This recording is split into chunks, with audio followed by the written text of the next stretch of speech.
అందరికీ నమస్కారం. Welcome to అంటోలి హిస్టరీ తెలుగు ఛానల్. ఉత్తరప్రదేశ్‌లో దారుణ విషాదం చోటు చేసుకుంది. ఆధ్యాత్మిక ప్రసంగాలు వినడానికి వెళ్లిన భక్తులు తొక్కిసలాటలో ప్రాణాలు కోల్పోయారు. భోలేబాబా సత్సంగ్ కార్యక్రమానికి హాజరై అది పూర్తి అయిన తర్వాత ఆయన పాదధూళిని సేకరించడానికి జనం పోటెత్తడంతో జరిగిన తొక్కిసలాట వల్ల ఈ విషాదం జరిగింది. ఉత్తరప్రదేశ్‌లోని హథరాస్ జిల్లా పునరై గ్రామంలో మంగళవారం ఇది జరిగింది.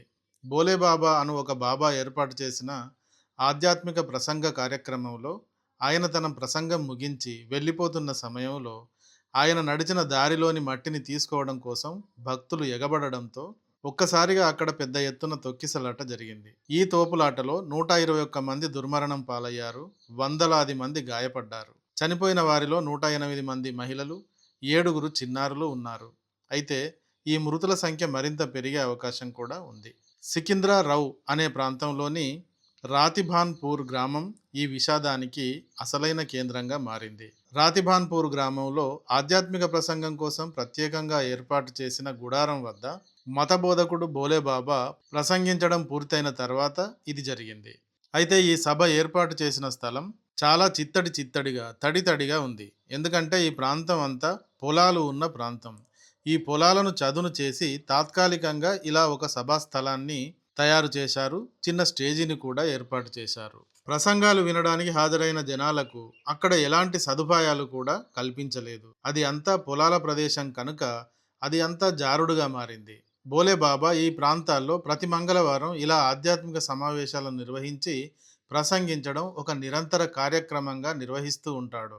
ఈసారి కూడా అలాగే చేశాడు. అయితే ఈ నిర్వహించిన స్థలం ఇరుకుగా, అక్కడ హాజరైన జనం చాలా ఎక్కువగా, సుమారుగా 2.5 లక్షల మంది ఉండటం జరిగింది. తర్వాత ఆ బాబా తన ప్రసంగం ముగించి స్టేజి దిగి వెళ్ళిపోతూ ఉండడంతో అతను నడిచిన ప్రాంతంలోని మట్టిని సేకరించడానికి జనం ఎగబడ్డారు. అయితే కింద నేల తడిగా జారుడుగా ఉండడం, పైన విపరీతమైన ఉక్కపోతగా ఉండడంతో జనం ఉక్కిరిబిక్కిరయ్యారు.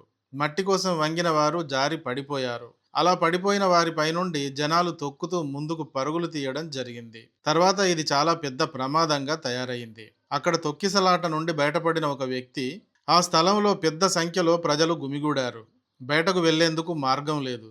దాంతో అంతా ఒకరిపై ఒకరు పడ్డారు. దీంతో తొక్కిసలాట జరిగింది. నేను బయటకు వెళ్ళడానికి ప్రయత్నించినప్పుడు బయట పార్కు చేసిన మోటార్ సైకిళ్ళు నా దారికి అడ్డు వచ్చాయి. చాలామంది స్పృహ తప్పి పడిపోయారు. కొందరు ప్రాణాలు విడిచారు అంటూ తన అనుభవం చెప్పాడు.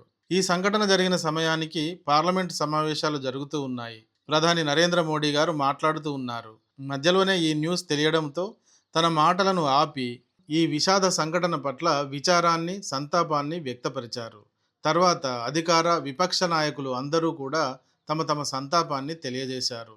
ఉత్తరప్రదేశ్ ముఖ్యమంత్రి యోగి ఆదిత్యనాథ్ గారు సహాయక కార్యక్రమాలను వేగంగా చేయాలని ఆ ప్రాంత సంబంధిత అధికారులకు ఆదేశాలిచ్చారు. అలీగర్ ఏడీజీకి దీనికి సంబంధించిన కారణాలను పరిశోధించి 24 గంటల్లో రిపోర్టు ఇవ్వాలని కూడా ఆదేశాలిచ్చారు. ఈ కార్యక్రమానికి 80,000 మంది మాత్రమే హాజరవుతారని పోలీసుల నుండి అనుమతిని కోరారని, కానీ అక్కడ 2.5 లక్షల మంది చేరారని పోలీసులు తెలియజేశారు. ఈ విధంగా అవకతవకగా నిర్వహించిన నిర్వాహకులపై 105, 110, 126/2, 223, 238 అనే సెక్షన్లను విధించారు. ఈ ప్రమాదం జరిగిన తర్వాతి క్షణం నుండి భోలేబాబా కనబడడం లేదు. ఆయన కోసం సెర్చింగ్ జరుగుతూ ఉంది. అయితే ఇంతకీ ఈ భోలేబాబా ఎవరు అనే వివరాల్లోకి వెళితే, భోలేబాబా అసలు పేరు సూరజ్ పాల్. నారాయణ్ సాకార్ హరి అని కూడా ఇతడిని పిలుస్తారు. ఉత్తరప్రదేశ్లోని కస్గంజ్ జిల్లాలోని పాటియాలి తహసీల్లోని బహదూర్ నగర్ అనే గ్రామానికి చెందినవాడు. ఇతను 1990 దాకా ఉత్తరప్రదేశ్ పోలీస్ డిపార్ట్మెంట్లో ఒక కానిస్టేబుల్గా పనిచేశాడు.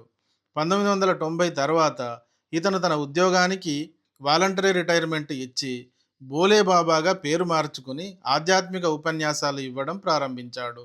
అతను తనకు తాను నారాయణ్ శంకర్ హరి శిష్యుడిగా చెప్పుకుంటూ ఉంటాడు. సర్వశక్తివంతుడైన భగవంతునితో తనకు సీదా సంబంధం ఉందని చెప్పుకుంటాడు. ఆ సర్వశక్తివంతుడైన భగవంతుడిని మీరు కూడా ప్రయత్నిస్తే కనుగొనవచ్చు అంటూ బోధనలు చేస్తూ ఉంటాడు. ఇతనికి శ్రీ పాల్స్ నారాయణ్ హరి, నారాయణ్ సాకార్ హరి అన్న పేరుతో 30 ఎకరాల్లో విస్తరించిన ఆశ్రమం ఉంది. అతను ఎక్కడికి వెళ్ళినా కార్ల కాన్వాయ్, గుర్రాల కాన్వాయ్తో వెళతాడు. ఇతను చుట్టుపక్కల గ్రామాల్లో పెద్ద ఎత్తున భక్తులను కలిగి ఉన్నాడు. ఇతను ఎప్పుడూ కూడా తెల్లని డ్రెస్సు, ఓ కోటు ధరించి రంగురంగుల సన్ గ్లాసులను ధరించి ఉంటాడు. ఈయన భార్య పేరు మాతాశ్రీ. మొదట ఇతని స్థావరం బహదూర్ నగర్లో ఉండేది. దీనిని 2014లో మొయిన్పూర్లోని బిచ్వాకు మార్చాడు.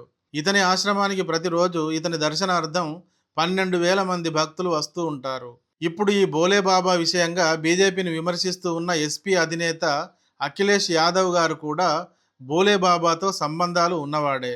2023లో బాబా అండ్ అఖిలేష్ యాదవ్ ఇద్దరూ కలిసి ఒకే స్టేజీ నుండి మాట్లాడారు కూడా. బోలేబాబా నిర్వహించిన ఈ విషాద కార్యక్రమంలో జర్మనీ, ఫ్రాన్స్, చైనా అండ్ ఇజ్రాయెల్తో సహా చాలా దేశాల నుండి రాయబారులు హాజరయ్యారు. తొక్కిసలాటలో వీరు కూడా ప్రాణాలు కోల్పోయారు. అంటే బోలేబాబాకు ప్రాంతీయంగానే కాక ఇంటర్నేషనల్ లెవెల్లో కూడా భక్తులు ఉన్నారన్నమాట. సోషల్ మీడియాలో ఇతనికి 3 లక్షల కంటే ఎక్కువ మంది ఫాలోవర్లు ఉన్నారు. బోలేబాబా ఎవరైనా, ఆయన ఎలాంటి భక్తి ఉపన్యాసాలు ఇచ్చినా, అవి ప్రజలను ఎలా ప్రభావితం చేసినా అదంతా వేరే విషయం. కానీ తమ సభల్లో ఇలాంటి విషాదం ఏర్పడకుండా చూసుకోవాల్సిన అవసరం అయితే తప్పకుండా ఉంది.